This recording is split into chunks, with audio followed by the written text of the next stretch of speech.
Well, alam mo, mali kasi ang approach ni Kaayo eh, no? Bakit ko masabing mali? Ang pangatlo, makikita mo talaga yung philosophical difference. Si Presidente Duterte nasa side ng biktima eh. Ayaw niyang magkaroon ng biktima. Si si Senator Hontiveros nasa side ng kriminal. Oo, hindi pa adjudicated by the court, pero Ouch! Agos. Si Senator Risa. Kumusta ho kayo lahat dyan mga kababayan? Welcome back sa PH Update. Naku po, napakarami ho nating magagandang balita dito sa video na to. Bago ho matulog, papabaunan ko ho kayo ng mga magagandang balita.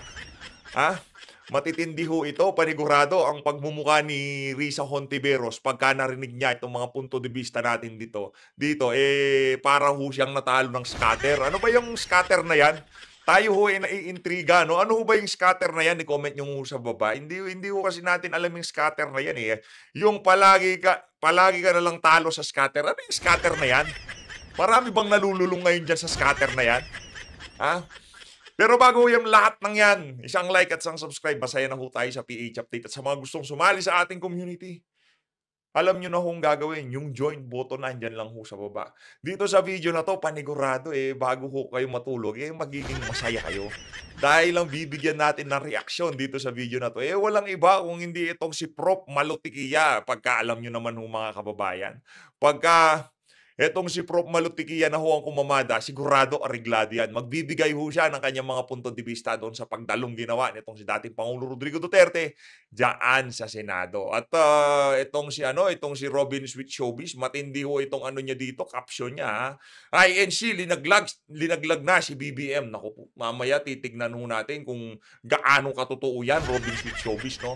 Eto na, umpisa na muna natin itong ating unang good news, sigurado masaya at talagang ikagagalak ito ng ating mga kasamang taga-suporta nitong si dating Pangulo Rodrigo Duterte. Dismissal of human rights petition against Duterte reach finality. Palakpakan! Nako, panigurado ho mga kababayan, hindi ho magugustuhan ng Tuwad Committee yang napakalupit na balita na yan. Hindi lang ho pala yung kay Grijaldo yung magiging good news natin sa lahat ng kaganapan na to. Mantakin nyo yun bago ho matapos ang Oktubre, bibigyan pa ho tayo ng ganitong klaseng balita na kung saan magpapahina na naman ho sa mga aligasyon nila dito kay dating Pangulo Rodrigo Duterte. Palakpakan! Yan nga ba sinasabi natin? Yung mga petition nitong mga human rights group na to mga bulok. Halatang mga propaganda lang. Gusto lang ho nilang siraan itong mga Duterte na to. Paano ba 'yan? Base ho dito sa sa rules ng Supreme Court and under court rules, an entry of judgment means the decision was already recorded in the Supreme Court books and can no longer be appealed or revised. Naku, yari sila dyan. Wala nang apila-apila. Wala nang revised. Pagka yung human rights petition na yon laban dito kay dating Pangulong Rodrigo Duterte, wala na ho, binasura na. Dumiretso na ho sa inodoro. Kaya yung mga pinag-uusapan nila dyan sa Tuwad Committee, napakalaking dagok ho ng decision na to ng ating Korte Suprema, no? Ayun na nga mga kababayan, panigurado, hihimayin ho yan. Bibilisan lang ho natin kasi marami ho tayong pag-uusapan. Abangan lang ho natin yung mga abogado, yung mga malulupit na abogadong kasama natin na sila ang hihimay ng yung topic na yan. Kasi di naman ho tayo nagtrabaho sa Supreme Court. Kumbaga, kung ano lang binasa natin at hindi ho tayo abogado, kung ano lang ho yung nabasa natin, yun lang ho ang iniintindihan. Eto na nga ba, yung palagi ka na lang talo sa scatter. Ganito ba pagmumukha nyo pag natatalo kayo sa scatter? Umamin kayo, sinong nag-scatter dyan? Ako, di ako nag-scatter, kaya di ko alam yung scatter na yan. Ang tanong, ano ba yung scatter na yan? Yaan ba yung pagka nakatanggap ng tupad at AX, dyan nila dinadala, dyan sa scatter na yan? Sino mga nag-scatter dyan, magtaas ng kamay? Di ako magagalit. Hindi magagalit si PH Update sa inyo. Ano ba yan? Games ba yung scatter na yan? Anak ng tokwa, huwag kayong magganyan hindi maganda yan. Alam nyo naman pagdating sa sugal-sugal na yan, nakakasira ho ng buhay yan. Huwag ko kayong magpapaniwala na yung nakuha nyo sa AX, pagka dinala nyo sa scatter na yan, dodoble o di naman ho kaya titriple, okay? Binobola lang ho kayo. Eto na nga ho mga kababayan, dumako na ho tayo dito kay Spark, ha? Dito kay Spark Florin. Kanina ho, dun sa uling video natin, tinalakay na ho natin to. Paglabas pa lang ho kasi ng balita na yan, talagang binanata na natin. Kaya ito, noon nung nakita natin tong post na to, talagang etong ilinabas, linabas na survey na to ng ano ba to? Pulse Asia ba to? O Okta Research. Oy, kayo dyan sa Okta Research, huwag kayong maglabas ng ganitong klaseng survey, napakabasura. Gusto nyo pang manipulahin ang kaisipan at kamalayan na sambayan ng Pilipino, pero hindi uubra sa amin yan. Tignan nyo naman ho yan mga kababayan. Wala na ho tayong dapat ipaliwanag dyan. Tignan nyo naman yan. Tignan nyo naman ho yung mga reacts na yan. Yung Okta Research, alam nyo, pagka naririnig yung Okta, parang credible talaga, di ba? Pangalan pa lang Okta, di ba? Okta Research. Parang pagka pinakinggan mo, kahit na di mo alam ibig sabihin ng Okta na yun, parang, wow, galing Okta yan. Ngayon, pagka naririnig ng mga kababayan natin ng Okta, naku, basura yung laman yan, sigurado. Tignan nyo naman ho, hindi ho nakapalag yung mga trolls nitong administrasyon. Ang ginawa ho nila, puro tawa-tawa na lang sila. Kasi, kung kayo trolls, ang magiging emote nyo dyan, syempre, love. Bakit love? Kasi mataas yung inyong, yung principal nyo dyan. Sino bang principal ho nila dyan? Syempre, walang iba kung hindi yung merong 66% na approval rating. At pagdating naman sa trust, tingin ko ito yung paborito niya 69%. Naku, lucky number ni ni Pulburon. Di ba? Tingin ko wag niyo isipin. Baka mahimatay tayo dito. Eto na ho, ibalik na ho ata natin si itong yung isang kaibigan natin dito para, di ba? Buti pa yan, medyo malumanay siya ito naman, si PH Balagbag to You can call me PH Balagbag. Hindi daw gumalaw yung performance rating. Paano gagalaw? Approval lang nandyan, tsaka trust pero yung performance daw di gumalaw. Di naman talaga gumagalaw yung performance niya Diba? Inutil nga presidente natin, kaya ganun ho talaga yun. Huwag na ho kayong magtaka kung di gumalaw. Di ho talaga gagalaw yun. Inutil yung presidente natin. Tignan nyo naman ho yan. 6.8K. Natawa ho sila dito sa sa survey na ilinabas ng Okta Research. Di ba? Pangalan pa lang ng teting Okta yan, Brad. Maniwala kayo dyan, Brad. Di ba? Mapapaganyan ka na lang Ang galing. Diba? Ang galing. Kasi Okta Research Pero hindi ho totoo yun. Ang mga ilinabas ng Okta na yan ho ang pinakamalaking kalokohan na narinig natin ngayong araw na kung saan ipinakita ho nila itong si Vice President Sara Duterte. Maniwala ho kayo, linampasan pa ho nitong si Tambaluslos, itong si BP Sara. Mapapaganito ka na lang talaga. Ang galing. Ang galing, di ba? Sa kabila ng walang makikita nyo ho sa social media, pagka nag-post yan si Tamba, wala ho kayong makikita kundi galit sa ating mga kababayan. Kasi puro ayuda hong pinamimigay ng mama na yan. Tapos, papaandaran nyo kami ng 65 at saka 67. Aba, ang galing. Ang galing. Ang galing, di ba? Maano na lang ho kayo. Anong ginagawa ninyo? Huwag ganun, huwag nyo linuloko yung yung sambayan ng Pilipino. Kasi kami, alam namin, hindi nyo kami basta-basta maluloko, mga sir, mga brads, okay? Eto mga kababayan, yung mga nag-i-scatter, ganito yung mukha pagka natatalo na. Dati hindi uso scatter Di ba? Ngayon tinanggal nila yung Pogo, meron ng bago, Pigo. Yung Pogo, banyaga nagsusugal dito sa Pogo, naku, puro Pilipino ho dyan. Nag-i-scatter sila. Eto na ho, puro kalokohan yung mga pilyo yung mga natin dito Ito yung trip nila yung, di ba gusto nyo yung kalokohan? Nahahawa ako sa inyo Di ba? Yung PH update, yung ganito, ganyan gawin. Nanto puro kalokohan ang gusto nyo. Eto kay Prof. Malutikia tayo, eto magaling. Eto ho talaga, saludo, dalawang kamay. Saan ba itong si ano, etong si Prof. Malutikia, sa ano ba siya, sa Publicus? Alam ko ano din yan, eh, nasa survey firm din yan kung di tayo nagkakamali, political analyst. Di ho tayo sigurado kung Publicus siya o ano. Pero balita ho natin nasa ano rin 'to, eh, nasa ano ng pagsa-survey 'no. Pero pakinggan ho natin sasabihin niya. Palakpakan ho muna natin SMNI News at itong si Prof. Malu Tikia. Ging, ging, ging, ging. Good evening sa inyong mga Magandang sunod gabi, at magandang nanonood gabi. ngayong gabi. Balita ko pagka kayo daw ay nai-interview ng SMNI, marami daw nanonood na nakahawak ng ballpen at papel at inilisto po yung mga bawat banat ninyo, ma'am. Naku, Gano'n? yan na nga ba. Naku, sana bilis-bilisan nila at kung i-re-review nila yon, sana naman matugunan para yung banat na namemenosan. Ma'am, kaka-ano lang po ni PRD, former President Digong sa Senado, nakaraang araw. Ano po ang key takeaways po ninyo sa kanya pong guesting sa Senado? Well, katulad rin ako ng isa sa mga sumunod doon, that was a working day, pero napupuna mong ang feeling mo parang lahat nanonood, no? Correct. Matapang as usual ang ating dating Pangulo at Hmm, pinanindigan niya yung programa. Alam mo, MJ, very clear na sinabi niya, I take full responsibility for this. At natutuwa ako dahil consistent yung sinasabi niya sa mga kapulisan at militar. Ang hindi ko correct. lang maintindihan, bakit hanggang ngayon hindi nila maintindihan na ang bawat pangulo may kanya-kanyang programa, may kanya-kanyang paraan kung paano gampanan ang mga programang yon.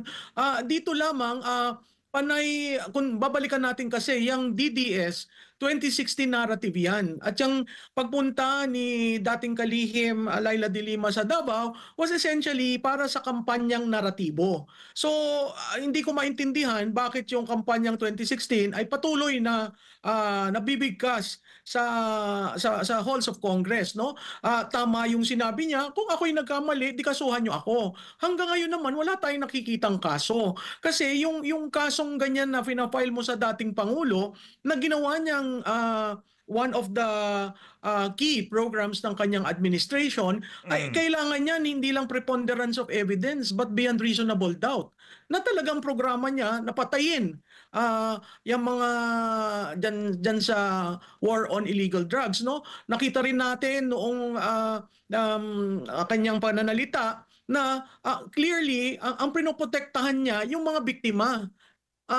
Sa tingin ko correct. merong fundamental na philosophical difference, eh.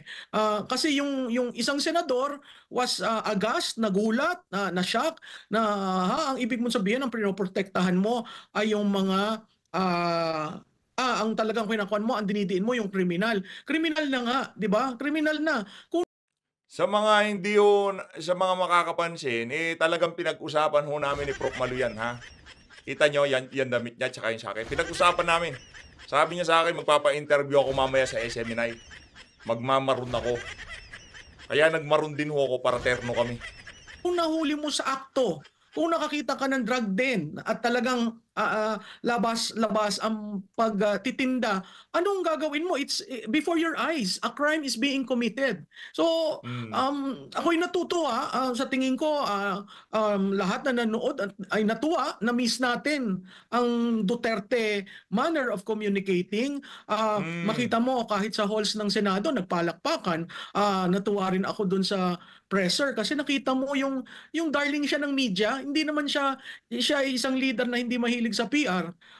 At throughout his term, parati niyang binabatikos ang ilang member ng media. Pero despite of that, wala siyang pinakulong, wala siyang pinaalsa na kung ano-ano, at respeto niya yung role ng media. So makikita mo yung endearment sa media sa pagtatanong, sa mga lokohan nila. Nakita ko nga ikaw doon, si MJ yata ang nagmo-monitor no, na napakaganda yung banter with media. Hindi siya yung after 6 years na parati niyang sinasabi, bakit ba mali pa ng mali ang inyong inuulat.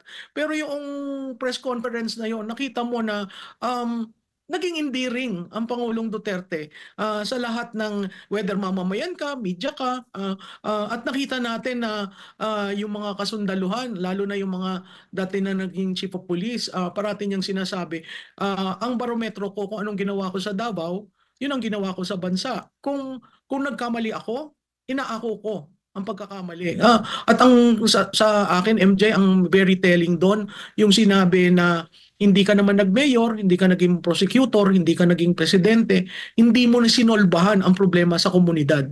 Yun telling, kasi ang malalim ang hugot nun. Ma'am, anong take away nyo doon sa pag-ako niya sa sole responsibility sa drug war? Siyempre, umakto ang pulis base sa mandato ng Chief Executive at doon sa hearing malinaw na sinabi niya, inaako niya ang buong responsibilidad. Napakalalim din doon, ma'am, considering na PNP ang binabanatan sa issue na yan. Oo, MJ, alam mo, pag leader ka kasi, lahat na nangyari sa iyong administrasyon, you should be responsible for that. I think yan yung mantle at heaviness of being a leader, especially in our country, no? Ang pangulo, very leader-centric tayo. Hindi nasusulbahan ang problema kung hindi ang leader mismong pumupunta doon at talagang yung makikita mo yung political will niya sa pagtuturong gawin niyo ang trabaho niyo. Malalim yon kasi inako rin naman niya na meron na mga naging problema, hindi perpekto ang kanyang administrasyon. And for that matter, walang administrasyon na perpekto, whether dito sa bansa natin o sa ibang bayan, no? Merong kang nung nag-test na umattend siya doon, nag-testify siya sa committee, meron na siyang hindsight. Hindsight 2020, very clear ang vision. So sa tingin ko, naging frank siya. Sa tingin ko, yun talagang pag-leader ka, you really have to take hold of it. Whether ang nagkamali ay yung mga tauhan dun sa ibaba, basta sa kanya, very clear, dun kalaban kita kung kriminal ka. Ayoko may mamamatay, ayoko may masusugatan, 'di ba? Parati niyang ulit ng pagsabi, not in my watch, which means tumino kayo. Ngayon, kung nagkaroon ng problema sa operation, ako saludo ako dahil inako niya. Pero hindi mo naman masasabi na inutusan niya yung foot soldier na patayin mo. Ang sinabi lang niya, kung maglaban. Diba? Self-defense na yun eh.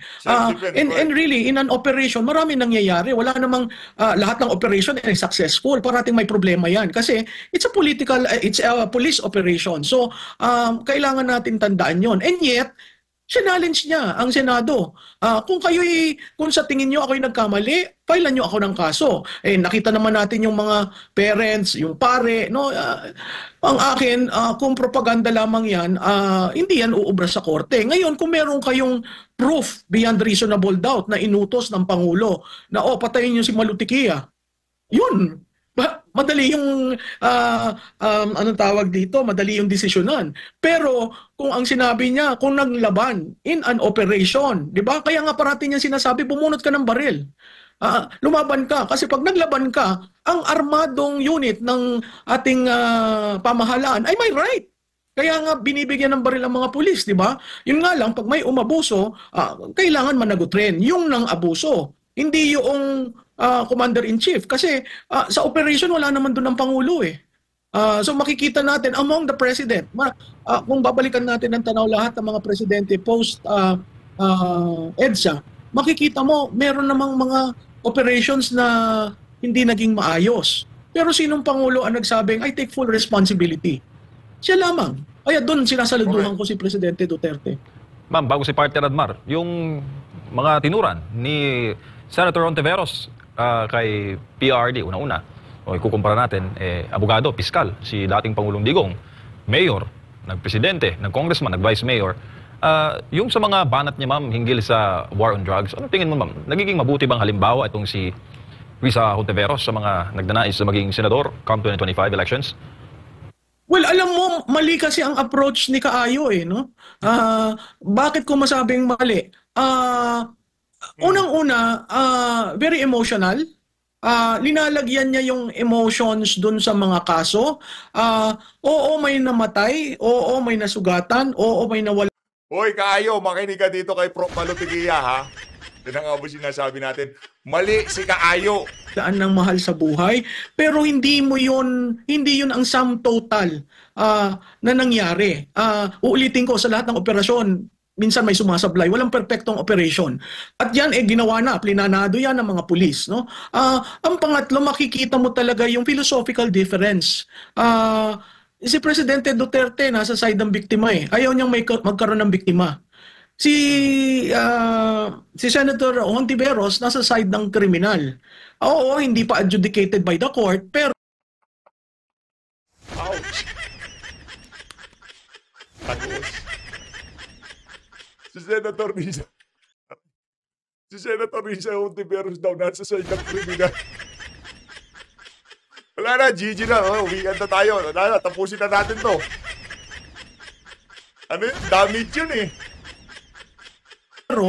ng laman, anong gagawin mo? So, makikita mo yung kanyang pananalita.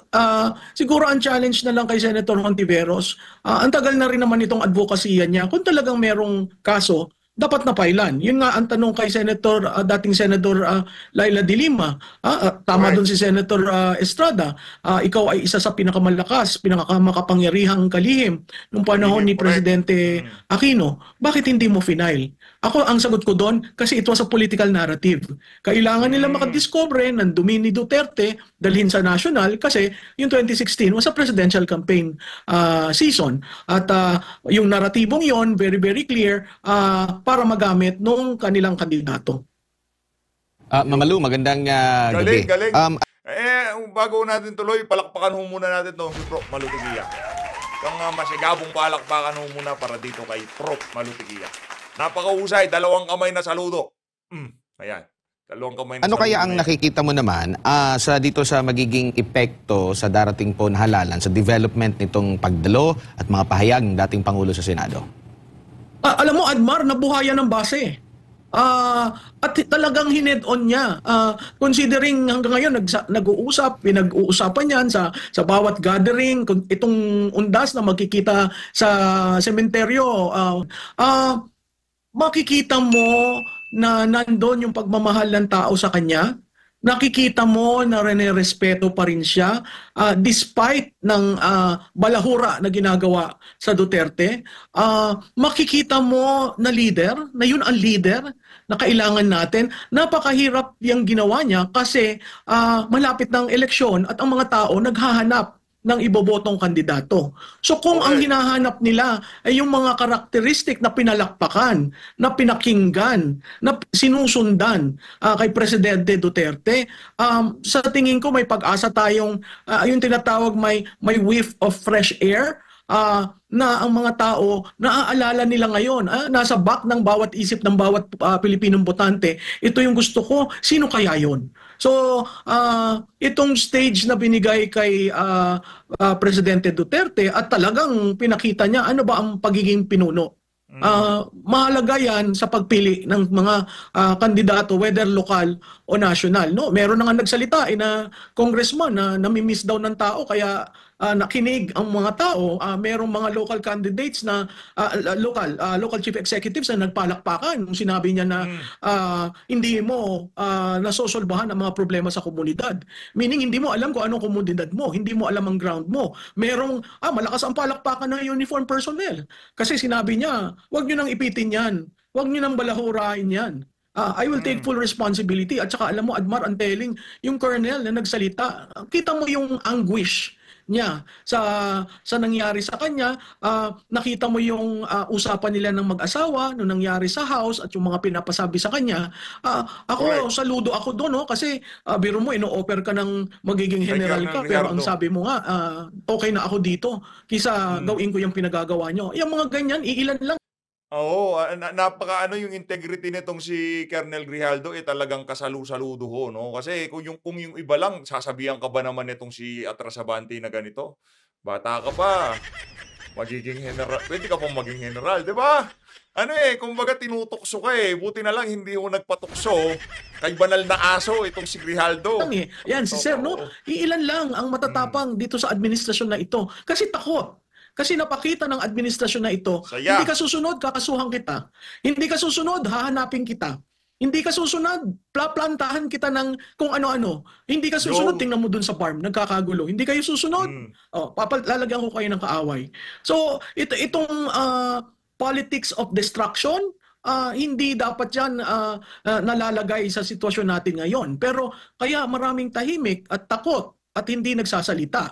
Dahil iniisip nila, paano ako kung ako'y kandidato? Paano ako kung wala akong pondo? no? Paano ako kung hindi ako makakapagbigay ng ayuda sa aking mga constituents? So, Correct. na-perfect ng administration Napakarami kasi yung variable pagka local chief executive ka o kahit opisyal ka ng pamahalaan tapos ikaw ay sasalungat sa administrasyon. Napakarami hong moving parts na paano yung ayuda ko, paano yung mga nanghihingi ng tulong sa akin, saan ako kukuha ng pondo. Kaya yung iba ho, talagang binebenta na ho nila yung kanilang kaluluwa. Diyan sa mga diyan sa mga matataas na opisyal ng pamahalaan na kung saan ay mapo-provide ho nila yung pangangailangan nitong mga politiko na 'to. Na yoong pakay naman talaga ng mga politiko na 'to sa kanilang pagbibigay ng mga tulong, sa pagbibigay ng tulong dito sa mga nangangailangan 'to, hindi naman ho talaga para sa interes ng kaniyang mga kani-kanilang mga constituent. Para ho sa kanya 'yon, para ho sa susunod na eleksyon, maalala siya nitong mga tao na 'to. 'Yun ang problema. Yun ang mindset nila, magbibigay ako ng tulong para sa susunod iboto niyo ako. Hindi yung kay Tatay Digong, iba ho yung ano niya, magbibigay ako ng tulong dahil yun ang tama. Magbibigay ako ng tulong hindi dahil para iboto mo ko. Dahil nandito ako sa pwesto na kung saan yun ang trabaho ko. Wala akong pakialam kung iboto mo ko, hindi mo ako iboto. Trabaho ko 'to, mandato ko 'to na kailangan bigyan kita ng tulong sa mga pangangailangan mo. Yun ho si Tatay Digong, yun ho ang kaibahan niya sa ibang mga politiko. na ito ang pananakot na hindi ka you're not drawing gun, but takot sila dahil pinapakitaan ng mga ehemplo na kuminsan tayong nanunood lamang at nag-oobserba, napapailing tayo kasi talagang may mali.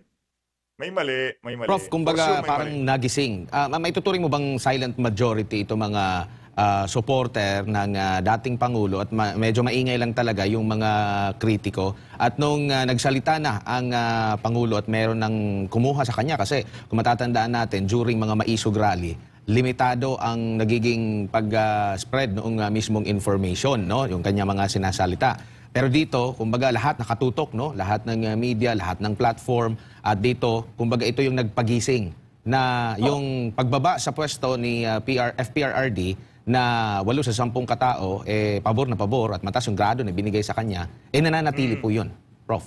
Oo, Admar, 2 years and 4 months, ang huli niya ng pagsasalita ay sa inyo, sa SMNI, tapos nagurgur yung, yung kanyang pinaka-show, di ba? Sa tingin, Gikan sa masa, hindi sa para sa tingin, masa.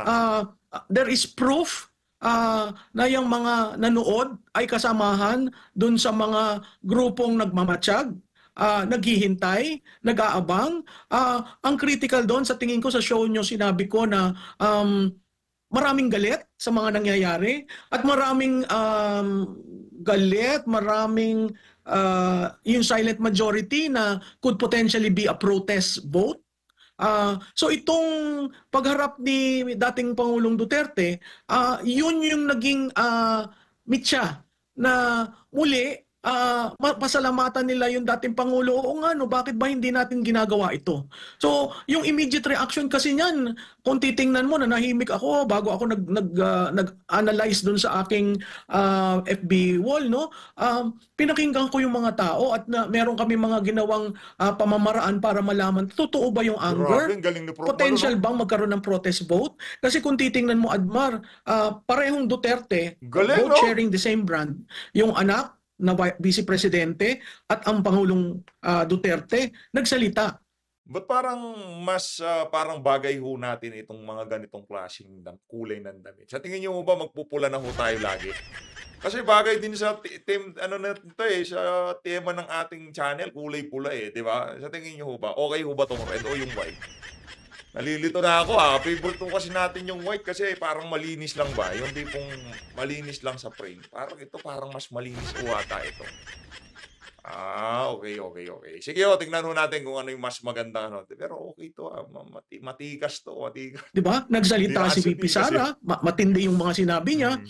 After a while, nagsalita si Presidente Duterte sa isang gathering sa Senado. So dinala niya yung laban niya mismong sa Kongreso. Pero critical, namili siya kung saang chamber siya haharap. At to a certain degree, yung 9 to 10 hearings ng Quadcom, isang hearing lang sa Senado. Medyo Tapos, naging malamya ang mga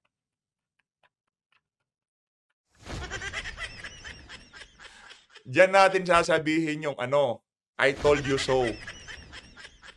Isang hearing lang kailangan, di ba? I told you so. Yari yan. Kalahating hearing nga lang kailangan eh. O isang press con lang kailangan eh. Galing talaga ni Tatay Mitch. ginagawa Oo. nila sa House of Representatives. Saludo, So, galing. kung titingnan mo yon at titingnan mo ang nangyayari, napakatahimik ng politika, hindi mo napupuna. Nagtataka nga ako, bakit, magno-November na, bakit walang ingay? Wala kang naririnig, kakaunti lang ang nagpapaskill, lalo na sa national candidates ng kanilang mga TARP. So, ang sense ko, na parehong nag-aaral. Saan ba natin dadalhin itong kampanyang ito?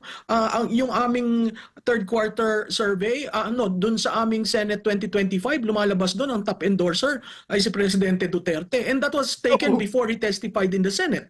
So, itong mga nasa administrasyon, oo, nasa inyo ang makinarya, nasa inyo ang pondo, pero tatandaan nyo, ang botante ba ay galit? Ang botante ba ay gusto mag-register ng opposition sa mga nangyayari? Marahil hindi nakamit noong mga maisog ang dapat mobilization na gusto nila. Pero dito sa pagharap ni Presidente Duterte, nakita natin yung impact ng isang pananalita. Isa lamang yung pananalita. Kailangan mapag-aralan nila kasi yung terrain kung saan magkakaroon ng eleksyon, nagbabago. Ngayon na nga ho mga kababayan, napakaganda ho ng mga punto de vista nitong si Prof. Malu Tiquia. Dito na ho natin tatapusin ang ating pakikinig sa mga punto nitong si Prof. Malu. Lipat naman ho tayo dito kay Robin Sweet Showbiz. Ito ho, matindi ho itong si Robin Sweet Showbiz. Di ho natin na kumpirmado kung ano ba itong INC, nilaglag na si BBM, binulgar na ni Trillanes. Binulgar na si Trillanes ay kasama sa Quadcom laban kay Duterte. Booking. Naku, doon tayo sa booking, gang. Pag-courtesy call na, kahit pa man nakapag-courtesy call na ang pamilyang Marcos kay Eduardo Manalo ng Iglesia ni Cristo. Ng Iglesia ni Cristo ang siyang may-ari ng channel na Net25 ay hindi naging bias ang Net25 dahil ibinalita pa rin nila na nahuli daw si Trillanes na umaali-aligid sa Quadcom hearing. Kaya't ang tanong ng mga netizens, paano ito pasisinungalingan ng palasyo at ni Tambaloslos? Bilang patunay na galing ito sa Net25 ay heto, sinilip natin ang kanilang page. Sila ho yan, mga kababayan. Si Trillanes, Risa Hontiveros, magkakasama ho yan, di ba? Noong nakipagkita itong si VP, former Vice President Leni Robredo dito kay Sara Duterte. Sila din ho yung mga maiingay. Ngayon, pagdating ho dito sa issue ng EJK na to, sila din ho yung maiingay. Trillanes, sino pa? Ito si Trillanes, si Risa Hontiveros, yang si Abante. Sila ang maiingay dito sa issue na to. Magkakasama yan. Nahuli si Trillanes na umaaligid sa Quadcom hearing. Naku, huli kang Bali-balita kabrad. na si dating Senator Antonio Trillanes ay nasa loob ng kwarto habang kasagsagan ng Quadcom hearing. Ang buong akala ng karamihan ay bari-balita at pawang walang katotohanan nito. Ngunit may pagkakaila pa kaya kung mayroong mga CCTV ang kamera? Naging hot topic pa nga ito sa isang programa sa Net25 ng Iglesia ni Cristo. At dito'y sinabi nila na talagang kitang-kita si Trillanes. Kuha mula sa CCTV na nasa loob pa mismo ng room ng mga chairman committee. Lagot na, Iglesia ni Cristo channel na ang nagsalita. Hindi ito fake news. Kaya pala may paganitong post sa Trillanes. Ang sabi niya, nag-transmit na po ngayon sa ICC ang transcript ng Senate hearing kung saan maraming inaamin si Evil Dutz tungkol sa EJK. The pertinent Quadcom transcripts were transmitted early on and all were duly received. Lahat ng ito ay magagamit sa trial later on. So talaga palang totoo ang hinala ng mga netizens na di umano'y galamay itong si Trillanes ng Quadcom. Pero ulitin nga natin ang sinabi ng ICC. The principle of complementarity. The principle of complementarity is one of the main pillars for the court's operation. If a state which has jurisdiction over the situation or case investigates, prosecutes, and tries the same person for substantially the same conduct, then the ICC shall defer to the domestic judicial authorities, provided that the state is not unwilling and or unable to genuinely carry out the proceedings. O di ba mga kasweet, malinaw na malinaw. Kaya may pagsupalpal ang DDS si Mark Anthony Lopez. Kaya ito hindi mananalo kahit mayor sa Caloocan eh. Puro bida-bida lang ang alam gawin. Pinasa na daw niya sa ICC ang transcript ng Senate hearing kung saan may mga sinabi si former President Roddy Duterte. kundi ba naman engot. Ang pag-convene niya sa ICC na may investigative hearing na nagaganap dito patunay na the government is functioning. So under the principle of complementarity na sinusunod ng ICC, hindi na sila makikialam dito sa Pilipinas. Hindi Diba pwede ang tanga? mangimasok. Ngayong nabulgar na Yun nga lang hindi na tayo pupunta doon sa complementarity. Ang tanong lang dito, unang pasok pa lang ho ng issue na yan, meron ho ba silang jurisdiction? Di ba? Yun lang ho Doon lang ho tayo babagsak kung meron ba silang jurisdiction. Di ba? tila may kinalaman at tila galamay itong si Antonio Trillanes ng Quadcom para idiin lalo ang dating Pangulong Duterte. At ang balita pa ay galing mismo sa Net25 na pagmamayari ng Iglesia ni Cristo. Paano kaya ito pasisinungalingan ng palasyo? Ang tanong ng mga netizens, susunod na ba sa yapak ng Kingdom of Jesus Christ ang Iglesia ni Cristo? Samantala, tinutulan naman ni Mr. Bill Toker ang naging opinyon ni Benny Abante na tila yata exempted ang mga mahihirap na nagbebenta ng ipinagbabawal na gamot upang mabuhay at may makain sa pang-araw-araw. Hindi pa natin nagawa ng reaction video yan, mga kababayan. Hindi pa ho natin napasadahan yan kay Mr. Real Talker na yan. Bukas aanuhin natin to talagang raratsadahan natin tong kay Mr. Real Talker. Nagkaiba noon sa mga pulis Pero na kumapas lang. anuhin na natin, pakinggan na ho natin na mabilisan. Napanood ko na video, nakita na natin tong video pero hindi pa ho natin na nababaran ng maayos. Kasi yung mga punto nitong si Benny Abante dito talaga hong palsipikado Yung borderline na siya ng ng kahibangan Paano 'yon? Pinagtatanggol mo na yun lang ang trabaho nila, diyan lang sila kumikita. So anong point mo? Okay lang lahat magtrabaho pagka walang kita, ganun gawin nila. Naku, bukas ho natin na babaran yung malupit na mga punto de vista na yan. Pero dito sa video na ito mga kababayan, sa tingin ho natin, dito na ho natin tatapusin. Nabitin yung mga kasama natin. Nabitin sila. Tuloy muna natin Mga na konti. adik para din magkapera. Naku, ano nangyari na sa utak ni Benny Abante? Narito ang comment of traction ni Mr. Will Talker. Panoorin natin. Bukas tayo. Ano ang pagkakaiba? Hindi, bukas na ho yan. Bukas na ho natin tirahan yan. Medyo umaba na ho yung video natin, no? Maraming salamat ho sa pagsuporta sa PH Update. Mag-ingat ho kayong lahat. Maraming salamat ho. Ang laging bilin ko sa inyo dito sa PH Update. Lagi lang ho tayong pakinggan yung mga yung mga pronouncement ni Tatay Digong, no, para hindi ho tayo maligaw. Huwag mo natin pakinggan yung mga kung sino-sino diyan, no, kasi maliligaw ho tayo. Focus lang ho tayo kung ano yung sinabi ni Tatay Digong. Focus lang ho tayo. Yun ho ang ating goal kung ano sasabihin nitong si Tatay Diggs. Maraming salamat ho. Mag-ingat ho kayo lahat. Mahalin natin ang Pilipinas. Maraming salamat. Salamat kaayo. Salamat kaayo. Yun ang intro. Gawin nga ho natin sound effect natin yung salamat kaayo, Mr. Cheer. From now on, yun na yung sound effect natin salamat kaayo, Mr. Cheer. Okay, maraming salamat ho. Talagang loko-loko kayo.